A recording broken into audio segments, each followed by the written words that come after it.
Hi friends, ఈరోజు మనము దోసకాయ ఎండురొయ్యల కర్రీ ఎలా తయారు చేసుకోవాలో చూద్దాం. ముందుగా ప్యాన్లోకి ఎండురొయ్యలు తీసుకొని వీటిని లో ఫ్లేమ్లో ఒక నిమిషం ఫ్రై చేసేసుకున్న తర్వాత ఇవి చల్లారాక వీటి ఒక తలా తోక తీసేసి శుభ్రంగా 2 నిమిషాలు కడిగేసుకొని ఇలా ఫిల్టర్ చేసుకొని పక్కన పెట్టుకోండి. అలాగే దోసకాయ యొక్క పైన చెక్కు లోపల విత్తనాలు తీసేసి చిన్న చిన్న ముక్కలు కట్ చేసుకోండి.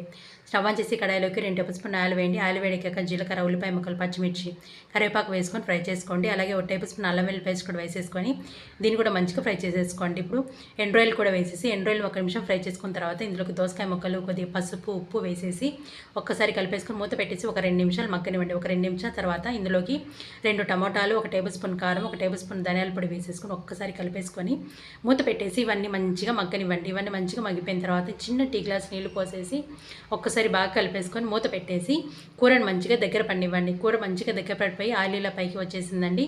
ఇప్పుడు కొద్ది కొత్తిమీర వేసేసుకొని ఒక్కసారి బాగా కలిపేసుకొని స్టవ్ ఆపేసుకొని సర్వ్ చేసేసుకోండి. ఒకసారి ఇలా ట్రై చేయండి. Thank you for watching. Please subscribe.